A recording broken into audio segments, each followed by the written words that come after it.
it's, Okay, this should be my first ever attempt at a taxi in simulator mode. But he is, it seems, going through driveways and through the grass, which is what Power Wheels is made for anyway. I really think this could have just been a warning and they both laugh about it, giggle, and he just doesn't do it going further. You know, maybe he's like a repeat offender who always finds creative ways of getting home when really drunk or something, so, you know, next week maybe he straddles those Amazon Prime delivery bots, mounting it like a horse and has it ride him home or something. Like, that could be a totally separate issue, but this, it just seems highly unnecessary to make him do a field sobriety test and treat it like a normal traffic stop violation that eventually leads to him being arrested and charged. That just seems like overkill when I think that could have just been better spent going after people doing actually really harmful bad things as opposed to this guy on his trusty steed, the Power Wheels.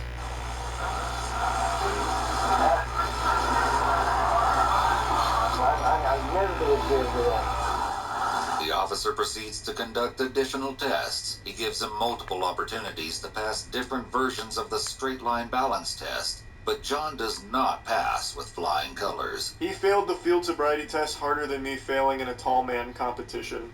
So they do get him for that, operating a vehicle while intoxicated, even a tiny one. Making the officer question his fitness to operate a motor vehicle, even a tiny one. They speculate that this guy's on meth and decide that it's worth taking him in for this Power Wheels violation. And that got me kind of thinking here, up here in the noodle. Let's say someone is tweaking out on meth in a big way. They're Insano style on meth. If given the choice, I would much rather they do that in a Power Wheels vehicle. Because if they decide to chase me for whatever reason, I feel confident I can outrun a Power Wheels car. I am faster than Power Wheels. But not even a goddamn U.S. military fighter jet is faster than someone on meth running on foot. I'm sure some of you have seen those videos of how fast people on meth can run at top speed.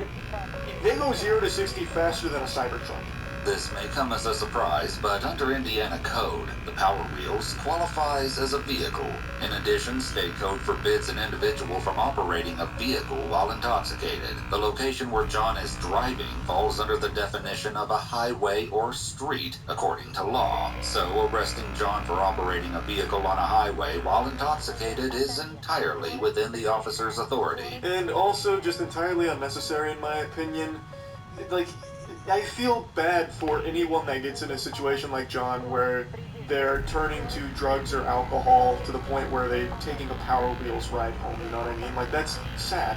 And this absolutely could have been one of those situations where the officer had that actually did that. Holy fuck. Slap him with charges, throw him in the back of the police car. The fate of the Power Holy fuck, I actually did that. If they towed it or put a boot on it, who's really to say? However, given the circumstances, it does seem